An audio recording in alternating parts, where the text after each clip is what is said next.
OK, alors, bonjour Église Vie aujourd'hui, et bonjour à vous qui nous écoutez en ligne ce matin. J'ai un message particulier ce matin. C'est un message peut-être un peu émotionnel, mais c'est un message de vérité qui, j'espère, va vous bénir et va vous amener encore un petit peu plus proche de Jésus-Christ, avec une meilleure compréhension de pas ce qu'il a fait, pas juste de ce qu'il a fait, mais de ce qu'il fait maintenant pour chacun d'entre vous. Et puis, beaucoup de gens autour de moi se demandent avec étonnement, mais Marc, puis ça c'est arrivé, puis ça fait, tu sais, c'est tout au long de ma vie chrétienne, Marc, pourquoi Jésus prend tellement de place dans ta vie et dans ton cœur? Parce que ceux qui me connaissent, ils savent que de ma bouche, je parle continuellement de Jésus-Christ. La parole de Dieu dit, on parle de l'abondance du cœur. Tu sais, c'est ce qu'il y a dans notre cœur. On aime parler de ce qu'il y a dans notre cœur. Et pour moi, c'est Jésus par-ci, Jésus par-là. Je n'ai que ça dans la bouche. Puis ça fatigue certains, puis d'autres, ça les étonne, puis d'autres, ça les surprend. Et il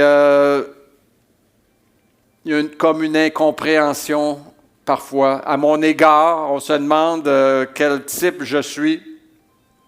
Je suis un type, un homme qui aime Jésus-Christ. Et c'est de ça que je vais vous parler ce matin.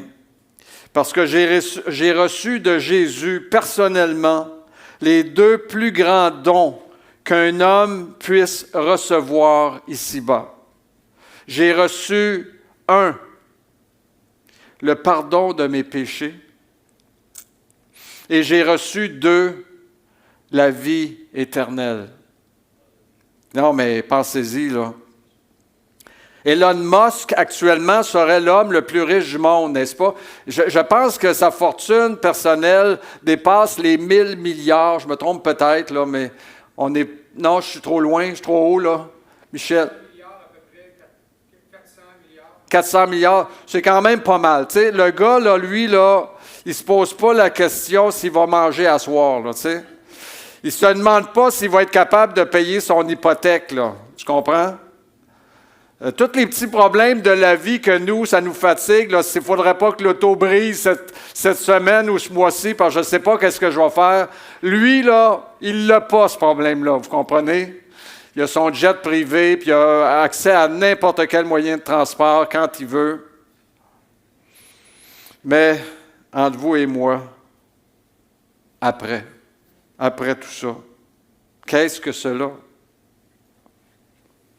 Mais, je vous le dis, il n'est pas aussi riche que moi. Il n'est pas aussi riche que chacun d'entre vous qui croyez en Jésus. Est-ce qu'il y a le pardon de ses... J'y souhaite. Je ne dis pas que c'est impossible pour lui de pouvoir avoir les mêmes dons de la part de Jésus-Christ que moi. Mais actuellement, je doute qu'il ait reçu à la fois le pardon de ses péchés et la vie éternelle. Connaissez-vous quelqu'un qui, aussi riche fut-il, après sa mort, a continué à aller dans son compte de banque et utiliser les biens qu'il avait? Hein? Il n'y a pas personne qui peut faire ça. Quand on part d'ici, on laisse tout en arrière. On n'amène rien. L'autre bord, tu ne seras pas le plus riche du monde. Tu risques d'être le plus pauvre de l'humanité. C'est pour ça que Jésus parle d'un principe d'inversion. Parce que le plus petit sera appelé le plus grand dans le royaume, puis le plus grand ici-bas sera appelé le plus petit. Il y a un problème. En fait, il y a un changement d'équilibre. C'est ce qu'on appelle la justice de Dieu. Il y a un événement monstre qui s'en vient. J'aime ça quand on dit ça, là, tu sais, tu dis, là, vous allez dire, Marc qui écoute beaucoup de publicité à la télévision, on est tous brainwashés par la télévision puis par la publicité, avouons. Fait qu'il y a un événement monstre qui s'en vient. J'emprunte le terme aux spécialistes du marketing, un événement monstre. et tous ceux qui ont reçu le don de la vie, tout simplement d'être nés, là, tu sais, d'avoir la vie, la respiration, le mouvement, l'être, qui ont reçu un corps, qui sont nés, qui sont venus au monde ici-bas sur cette terre, ils sont non seulement invités, mais ils seront, qu'ils le veuillent ou non. Et cet événement monstre dont je parle, c'est le jugement de Dieu. Et je veux, dans un premier verset, dans un premier passage des Écritures, voyez-vous, j'ai appelé mon message ce matin « Un esprit vivifiant ». Je vais en parler probablement, j'espère, en tout cas un petit peu plus vers la fin. Vous avez compris que je parle de Jésus. Jésus est un esprit vivifiant maintenant, tel que dit l'Écriture. Vous allez comprendre pourquoi. Il vivifie quoi, Jésus? Puis en passant, je vais vous dire, l'image, pas tout à fait celle que j'aurais voulu, mais ça fait quelques semaines, quand je prépare mes présentations, puis que j'ai besoin d'images, j'utilise, écoutez, je suis moderne moi aussi, j'utilise maintenant l'intelligence artificielle. Alors, je dis à mon intelligence artificielle, génère-moi une image où on voit Jésus ressuscité devant 500 disciples. C'est l'image qui m'a sorti. Alors, mais Jésus est un esprit vivifiant. Et vous allez comprendre pourquoi au fil du message. Le premier verset dit ceci. Dieu, sans tenir compte des temps d'ignorance, annonce maintenant à tous les hommes et en tout lieu qu'ils aient à se repentir. Et là, j'ai mis en italique une traduction provenant de la seconde 21, qu'on appelle. Alors, dans cette autre traduction, parce que qu'il est à se repentir, des fois, on ne comprend pas trop, on a de la misère à saisir c'est quoi se repentir. Et dans second 21, il est écrit, ou il est traduit, qu'ils doivent changer d'attitude. On doit changer d'attitude face à Dieu et face à Jésus-Christ. Ça donne une autre vision de la repentance. Parce qu'il a fixé un jour où il jugera le monde selon la justice. Et ce n'est pas la justice, la Cour suprême des États-Unis, là, ni la Cour suprême du Canada, ni quelques cours humaines. C'est la justice de Dieu. Selon la justice de Dieu, par l'homme qu'il a désigné. Alors le juge en chef est déjà désigné. Ce dont il a donné à tous une preuve certaine. Comment? En le ressuscitant des morts. Alors, sans tenir compte des temps d'ignorance, ce que l'auteur veut dire ici, c'est que l'ignorance, le fait que les hommes sont ignorants sur ce qui s'en vient, ne changera pas le plan de Dieu. Ce n'est pas parce que l'homme est ignorant ou qu'il ne savait pas que Dieu va changer quelque chose par rapport à ce qu'il a déjà planifié d'avance. Il a planifié les choses ainsi, on les résume très simplement. Je vais créer l'homme, je leur dis, multipliez-vous, vivez votre vie, mais en même temps, moi, je vais vous parler, puis je vais vous dire qu'est-ce que vous avez à faire. Puis, après un certain nombre de millénaires, on va mettre fin à tout ça, puis je vais amener tout le monde, depuis Adam et Ève, jusqu'au dernier homme ou femme sur la terre, et je vais tous vous amener devant un tribunal, le tribunal de Dieu, et le juge a déjà été désigné, et il s'appelle Jésus-Christ. Ce dont il a donné une preuve certaine en le ressuscitant des morts. Dieu a d'abord manifesté son amour, mais maintenant, dans la suite des temps, il manifestera sa justice. Dieu n'a pas de laxisme en lui. Nous, comme êtres humains, quand on élève nos enfants, on a souvent beaucoup trop de laxisme. On dit, fais pas ça, sinon il va avoir telle conséquence. Mais comme on aime nos enfants, Ils le font quand même, puis est-ce qu'on donne la conséquence? Non. Puis l'enfant dit, « Ah, je vais pouvoir le refaire encore, puis peut-être aller un petit peu plus loin, faire un petit peu plus pire, parce que de toute façon, pas ou ment, ils nous disent toujours il va y avoir des conséquences, mais il n'y en a pas vraiment. Hein? Mais Dieu n'a pas de laxisme en lui. Ce qu'il dit, il l'accomplit.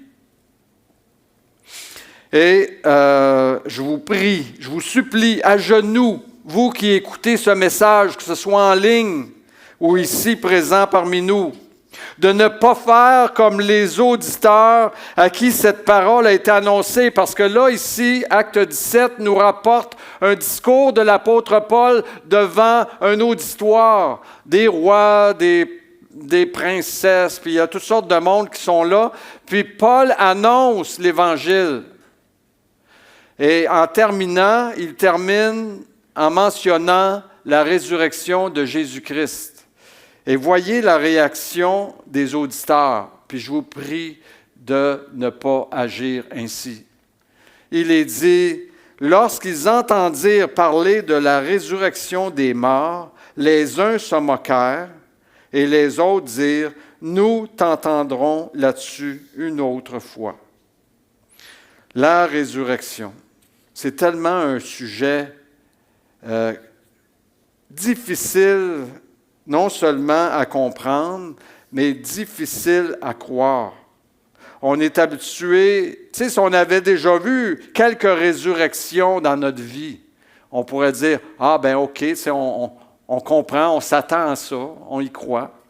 Mais avez-vous déjà vu quelqu'un mort, ressuscité? Moi, je n'ai jamais vu ça. Mais Paul en parle ici. Et il parle de Jésus qui, 3 jours après sa mort, a ressuscité. Les gens disent, non, nous là, désolé, si tu parles de résurrection, on n'embarque pas là-dedans.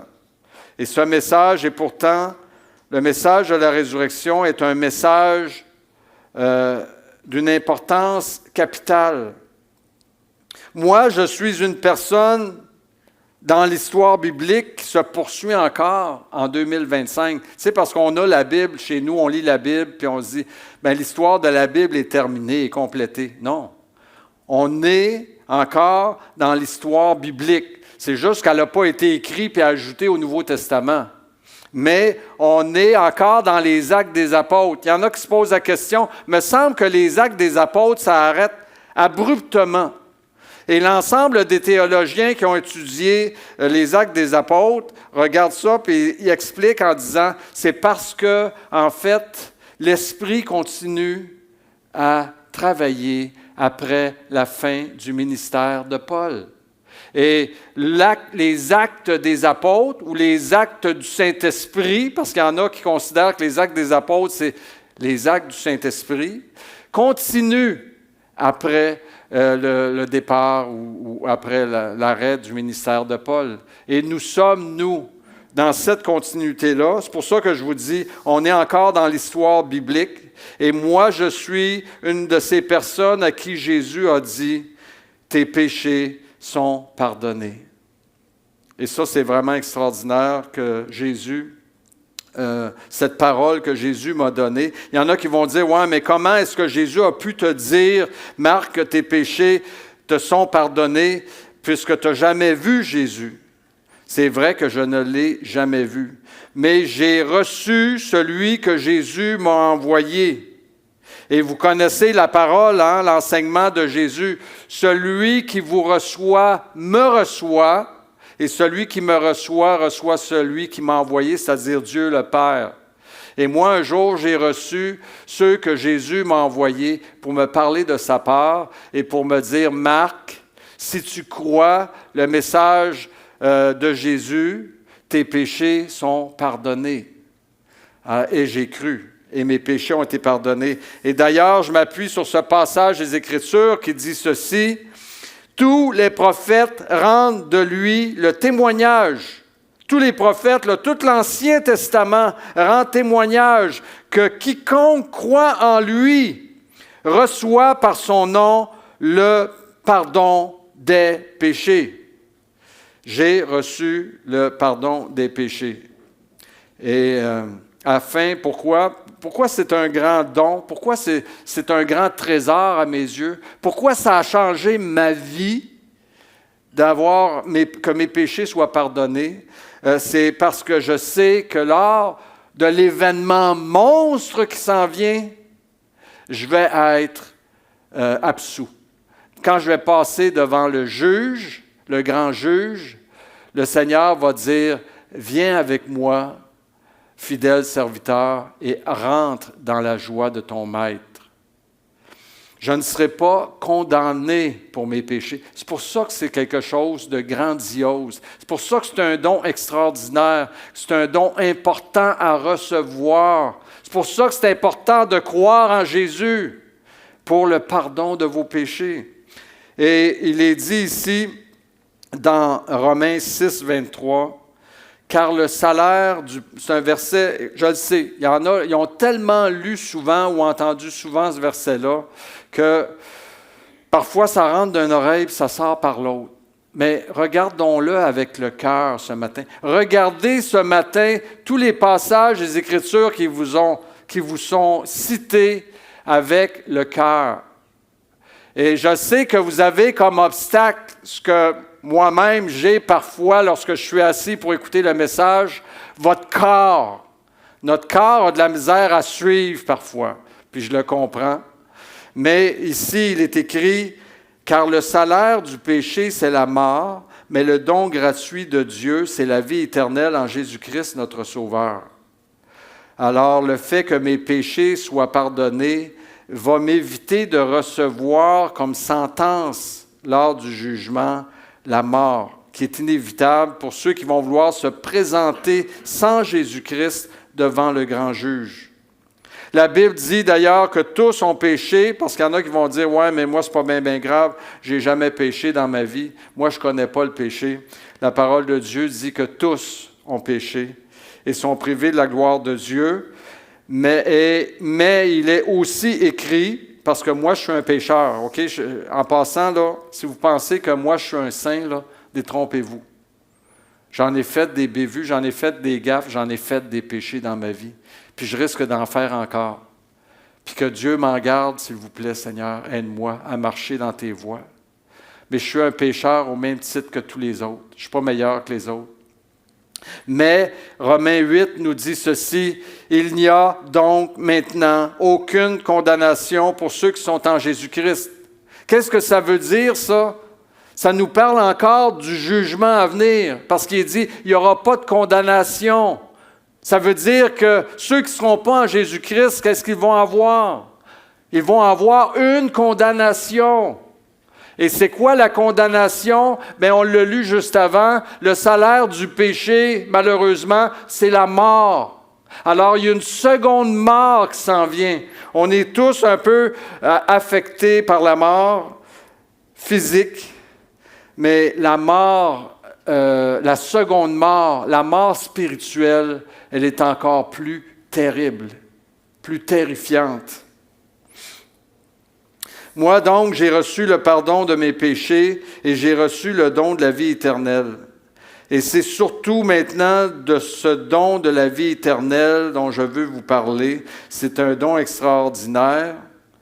Et j'aimerais ça que vous réalisiez ou que vous la désiriez. L'apôtre Paul avait quelqu'un qui aimait beaucoup dans sa vie. C'était un de ses chéris. Je suis convaincu que Paul, parfois, il était avec Timothée, son enfant dans le Seigneur. En fait, ce n'était pas son enfant physique, mais c'est un homme que Paul a formé, qui est devenu un ministre de la parole, puis qui a continué le ministère de Paul après son départ.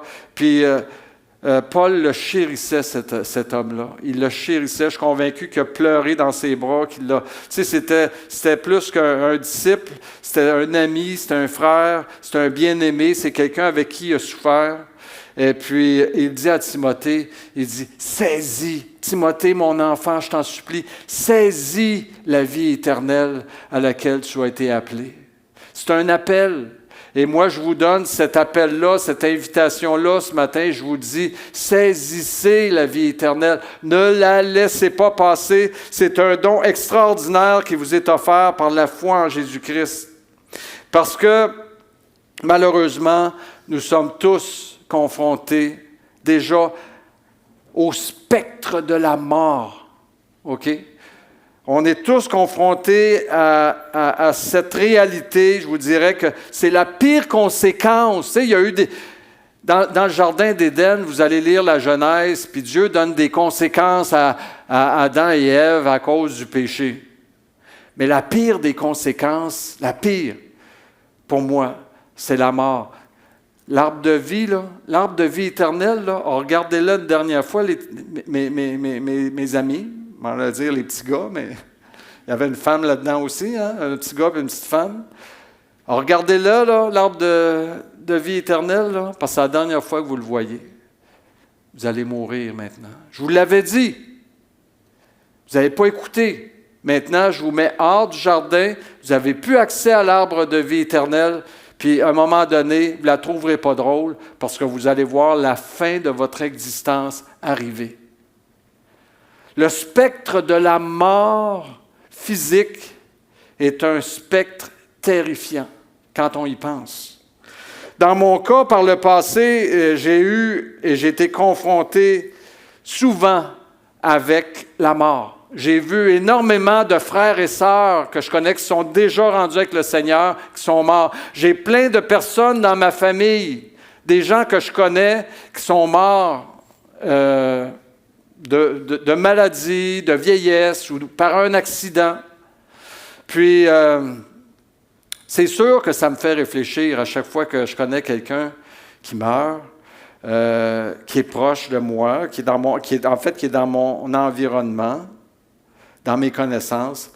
Ça m'affecte. Mais je n'ai jamais vraiment été autant bousculé par la mort que je le suis maintenant. Et vous comprendrez pourquoi. Parce que la mort actuellement menace la vie de mon épouse. Et à la pensée de son départ, je suis terriblement affligé. Plus que je ne l'ai jamais été par rapport à tous ceux que je connais qui sont morts autour de moi. Je me souviens, juste pour évoquer une personne, j'en parlais avec Roger tout à l'heure, elle s'appelle Nicole. Ça, quand on a commencé l'Église ici, l'Église Vie aujourd'hui, je pense dans l'année et demie, on a eu l'occasion d'amener plusieurs personnes à Christ. En passant, là, si tous ceux qu'on a amenés à Christ et tous ceux qui ont vécu dans l'Église Vie aujourd'hui étaient là, il faudra enlever les panneaux pour justement asseoir tout le monde. Mais Nicole Champoux, qui est la sœur de Claudette, elle était atteinte d'un cancer. Je ne me souviens pas de quel cancer c'était. Roger? Pardon? OK. Alors, bref, elle était proche de la mort. Et elle nous a visités. C'est la première fois qu'elle rentrait dans une église chrétienne. Quelques semaines avant de mourir, elle est venue, était descendue de la rive nord, au cas.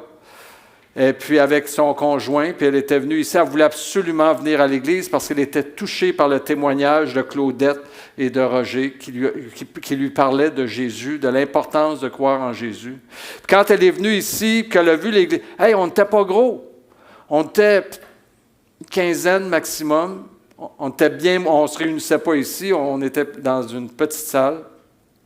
Elle était tellement touchée par l'amour, par la louange, par le message, par tout ce qui se faisait au nom de Jésus. Et elle a accepté Jésus comme son sauveur. Puis, quelques semaines après, on était montés, moi et Roger et Claudette. Puis, elle était assise dans le salon, dans son lit. Puis, elle rayonnait. Puis, elle se préparait à partir, mais elle partait en paix parce qu'elle savait que par la foi en Jésus-Christ, elle vivrait. Et c'est de ça dont je veux vous parler aussi. Il y a d'autres personnes que j'ai connues, qui également ont vécu des départs complètement inattendus. Il y a des personnes à qui que je ne pensais jamais qui parviendraient au salut, qui sont morts c'est-à-dire qui ont donné leur vie à Jésus in extremis, juste avant de mourir. Il y a d'autres personnes qui n'ont jamais voulu rien savoir de Jésus et qui sont morts quand même avec tristesse. Sans vous les nommer tous, je ferais 1 heure juste à décrire les différentes personnes qui sont mortes dans mon environnement. Et la dernière personne décédée qui est proche de nous, c'est Janine, que je suis allé voir il y a 2 semaines à l'hôpital. Puis elle est partie maintenant, elle est auprès du Seigneur. Puis c'est sûr, encore une fois, que, tu sais, les gens meurent autour de nous, mais quand c'est ta femme, ton mari, ton enfant, ta mère, ton père, il me semble que là, ça va te chercher. Hein? Puis là, tu as besoin d'une consolation. Je regarde France, la Lancette qui est là, puis je me souviens, sa maman, ça a pris sur l'espace de quelques mois avant qu'elle décède. C'était terriblement difficile pour France. Et il y en a ainsi pour chacun d'entre vous. Actuellement, il y en a qui vivent ces drames, cette tragédie, cette souffrance, parce qu'ils ont un enfant, un frère, un ami, quelqu'un qui est en train d'agoniser et qui se prépare à mourir. Puis même parfois, c'est quelqu'un qui, subitement, inattendu, décide que lui, il s'en va. Pascal et Marie-France ont vécu ce drame cette semaine.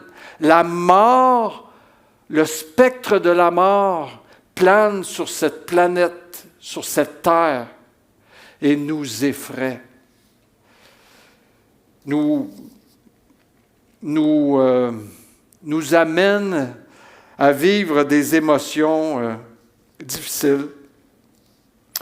Et encore une fois, ce message vise à communiquer une consolation et une espérance à ceux qui vont écouter, à ceux qui vont recevoir, à ceux qui vont croire. Paul a dit, lors d'un événement où il voyait venir sa propre mort et celle de ses compagnons, parce que Paul, ça a été tout un évangéliste. Puis à l'époque, parce que les premières décennies après la résurrection de Jésus, c'était pas évident de parler de Jésus parce que les gens ne l'acceptaient pas. Puis c'était assez rough. Et l'apôtre Paul a été mis en prison, battu, torturé, lapidé, laissé comme mort à plusieurs reprises. Et à un moment donné, à Éphèse, là, ça a tellement bardé que lui et ses compagnons étaient sûrs que c'était fini pour eux. Là. Et il dit ceci, « Et nous regardions comme certains notre arrêt de mort afin de ne pas placer notre confiance en nous-mêmes, mais de la placer en Dieu qui ressuscite les morts. » La résurrection des morts, la capacité de Dieu et la volonté de Dieu de ressusciter est une source d'encouragement pour chacun d'entre nous, au travers de nos difficultés, au travers de nos combats face à ce terrible ennemi qu'est la mort. Et je veux en venir maintenant à l'affirmation la plus audacieuse prononcée par un être humain ici-bas. J'ai un être humain parce que Jésus a été parfaitement Dieu quand il était ici-bas, mais il était aussi parfaitement homme. Il avait les 2 natures en lui. Mais quand il était ici dans son ministère avant sa résurrection, il était vu comment par les autres? Comme un homme. Parce qu'il ressemblait à un homme, puis il vivait comme un homme, il mangeait comme un homme, il dormait comme un homme, et etc., etc. Vous pouvez imaginer tout ce qu'un homme ou une femme vit dans une journée. C'était ça, sa vie aussi. Alors, mais il a prononcé une parole qui était difficile à croire, qui était très audacieuse pour ses contemporains. Et je veux la lire avec vous. Dans Jean au chapitre 11, il est dit, Jésus dit, « Je suis la résurrection et la vie. Celui qui croit en moi vivra, quand même il serait mort. Et quiconque vit et croit en moi ne mourra jamais. » Et Jésus parlait à une des sœurs de Lazare, qui était mort depuis 4 jours. Et il lui dit, « Crois-tu cela? » Elle dit, « Oui, Seigneur, je crois que tu es le Christ, le Fils de Dieu, qui devait venir dans le monde. » Moi, personnellement, je ne veux pas mourir. Je veux vivre éternellement. Moi, je ne veux pas que Nathalie meure. Je veux qu'elle vive éternellement. Je ne veux pas que ceux que j'aime meurent. Je veux qu'ils vivent éternellement. Je ne veux pas que les gens de ma famille, mes amis, mes voisins, ceux avec qui je travaille, goûtent à l'amertume de la mort. Je veux qu'ils vivent éternellement. Et c'est pourquoi je n'arrête pas de parler de Jésus autour de moi. Et c'est pourquoi Jésus est tellement important pour moi dans ma vie, parce que je crois cette parole. Elle est audacieuse, mais Jésus, ce n'est ni un fou, ni un menteur. Il est vraiment le Fils de Dieu, le Christ et le Messie qui devait venir dans le monde. Dieu n'a pas dit par la bouche de Moïse et des prophètes dans l'Ancienne Alliance, dans tous ceux qui ont prophétisé sa venue, Dieu n'a pas dit « je vais vous en envoyer 2 ». Il a dit « je vais vous envoyer un Messie, un ». Et il y en a un qui est venu, et Dieu a mis le sceau comme quoi c'était lui en le ressuscitant des morts. Maintenant, que ferez-vous de Jésus? Pour accéder au salut et partager la gloire de la résurrection de Jésus-Christ, il faut croire d'abord dans sa résurrection à lui, dans la résurrection de Jésus-Christ. Parce qu'il n'y en a qu'un qui est ressuscité et qui s'est montré pendant 40 jours. Il y en a un qui l'a fait pour que tous les autres puissent croire à l'avenir. Et c'est pourquoi lorsque Thomas disait « Moi, si je ne mets la main, si je mets le doigt dans ses mains, puis que je ne touche pas à son côté percé, je ne croirai pas. » Et quand Jésus est apparu, puis qu'il a dit à Thomas, « Avoye, approche ici, mon homme, viens voir mes mains, regarde mes pieds, puis mets ta main ici, là. » Qu'est-ce que Thomas a fait? Il est tombé à genoux, puis là, il a reconnu et il a confessé, « Mon Seigneur et mon Dieu. » Et qu'est-ce que Jésus a dit? Il dit, « Toi, tu crois parce que tu as vu, OK? Il n'y en aura pas beaucoup qui vont avoir vu, mon homme. » Mais il dit, « Dorénavant, bienheureux celui qui croira sans avoir vu. » Alors, aujourd'hui, on est rendu 2000 ans après, mais le message est tout aussi important et on est les témoins de la résurrection de Jésus-Christ. Jésus-Christ, sa résurrection est tellement importante qu'il est écrit dans Romains au chapitre 10, « Si tu confesses de ta bouche le Seigneur Jésus et si tu crois dans ton cœur que Dieu l'a ressuscité des morts, tu seras sauvé. »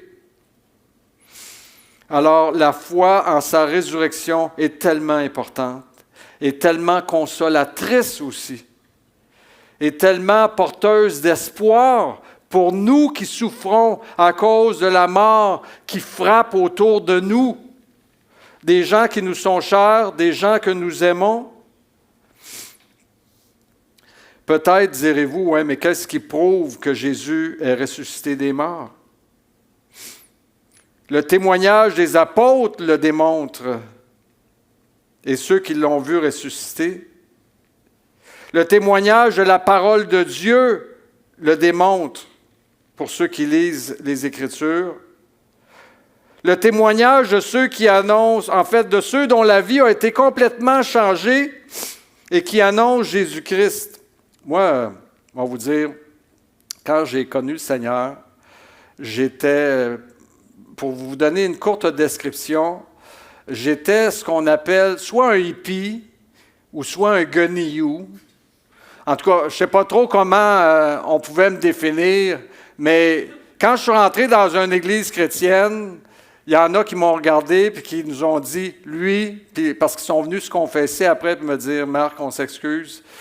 Au bout de quelques années, quand j'étais rendu en avant d'eux en train de les enseigner, ils ont dit, Marc, on s'excuse, mais on ne donnait pas cher la livre quand tu es venu la première fois ici devant l'église. Tu avais l'air de...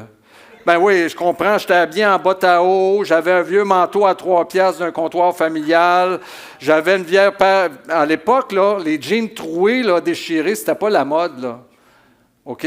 Au début des années 80, là, c'était pas la mode. Aujourd'hui, tu achètes ça au magasin, déjà déchiré et usé. Alors, mais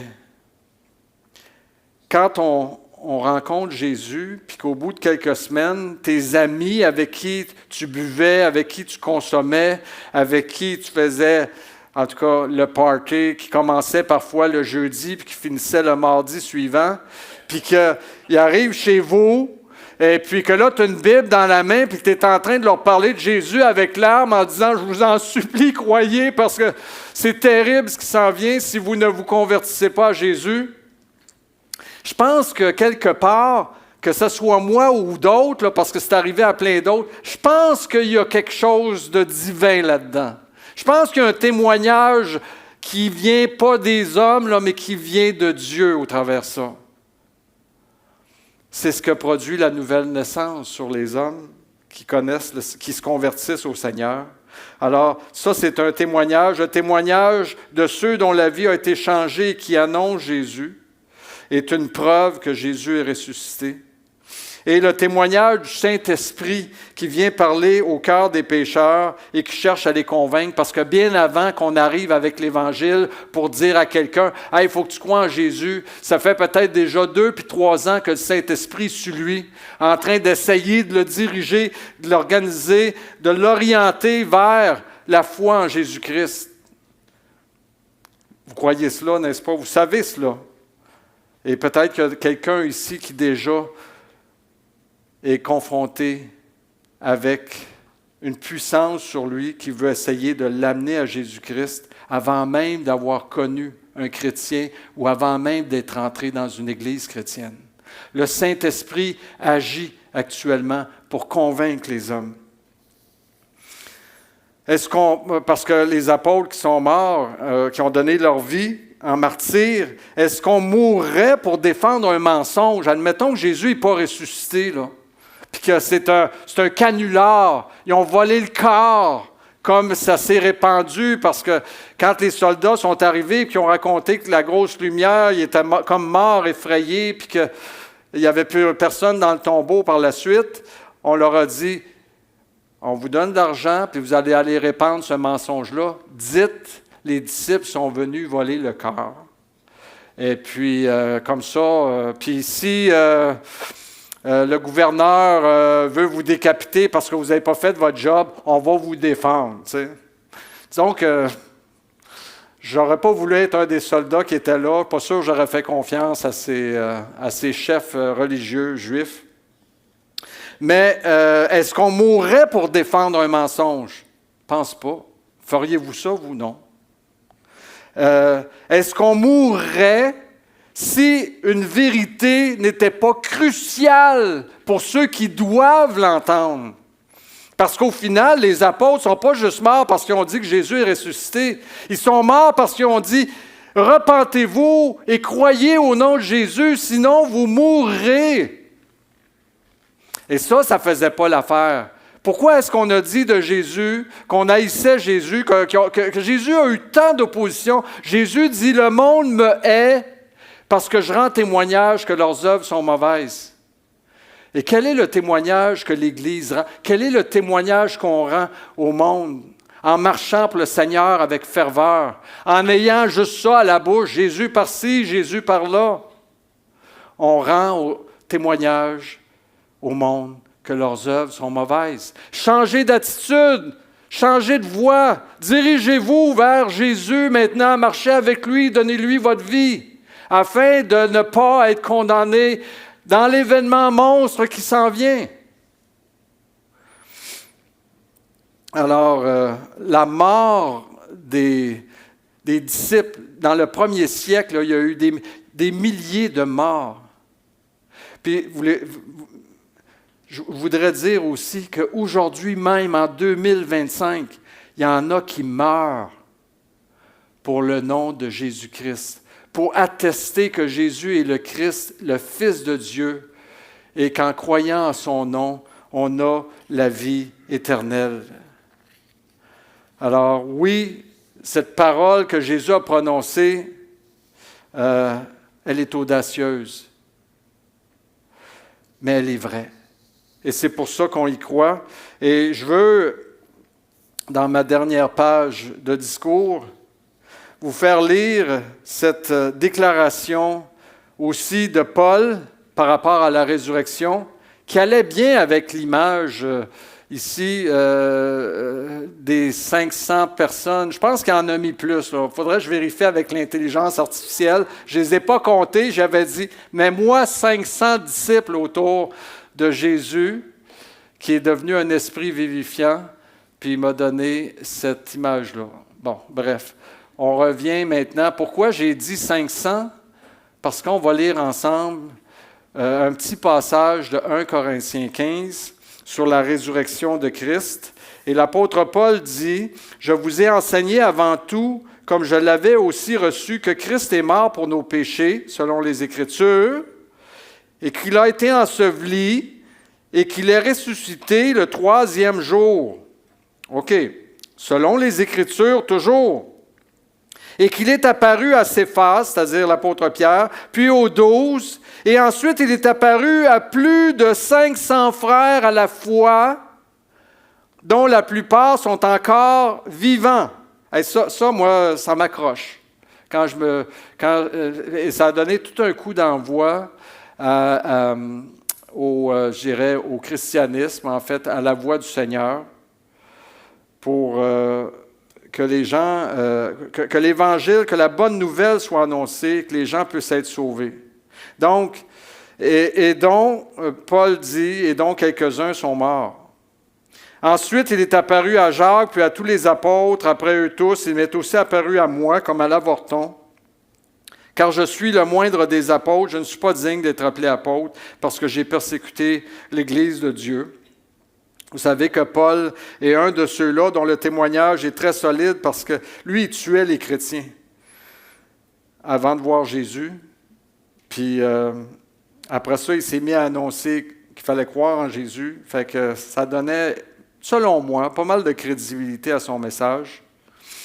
Alors, quand Jésus est apparu à 500 frères à la fois, ce serait possiblement dans Matthieu 28, quand il est écrit, quand ils le virent, ils se prosternèrent devant lui, mais quelques-uns eurent des doutes. Ce n'était pas les apôtres qui avaient des doutes, là, il y avait du monde autour. Là. Mais quelques-uns eurent des doutes. Puis Jésus s'étant approché, leur parla, « Tout pouvoir m'a été donné dans le ciel et sur la terre, maintenant. Allez, faites de toutes les nations des disciples. Et voici, je suis avec vous tous les jours jusqu'à la fin du monde. » Merci tellement, Jésus, que tu es là, au milieu de nous. Merci tellement que tu nous aimes, puis que tu ne nous abandonnes pas, puis que tu ne nous lâches pas, puis que tu ne nous lâcheras pas. Quelle que soit l'épreuve qu'on est appelé à vivre, même lorsque un de nos enfants, un de nos parents, notre femme, notre mari, notre frère, notre sœur, notre ami intime a à mourir, puis que tu n'es toujours pas revenu, puis que tu n'as pas guéri, Seigneur, ça ne remet pas en question cette déclaration que tu as dite. Je suis avec vous tous les jours jusqu'à la fin du monde. Le Seigneur est là. Le Seigneur nous aime. Puis je comprends aussi que moi, là, ce que je voudrais là, qu'il arrive, là,